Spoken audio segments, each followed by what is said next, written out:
it probably any school had a lingering impact on me. It was that school. It was the 3 or 4 years I was there had a huge impact. It's just really striking, you know, how we often don't think about, you know, what form of pedagogy, what type of teacher has an impact on us. And if you think back on your career, I mean, what you mentioned, what got you into what you're doing, and it really was those few years I spent there.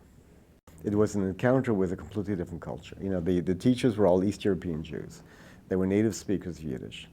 And so as a child, I mean, I had an early sort of anthropological experience where I had to immerse myself in a culture and a language which was not my own. So it wasn't my parents' culture. I mean, it was, except by extension, but they didn't grow up in a Yiddish-speaking household.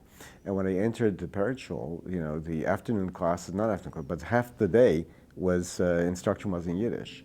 So it wasn't just the pedagogy, it wasn't just the teachers, it's also having a total cultural language immersion that you know, you're not really prepared for, but you sort of figure out how to do it. And so I think from that time on, I always felt comfortable entering environments that I was not adept in initially, you know, that I had to learn to be so.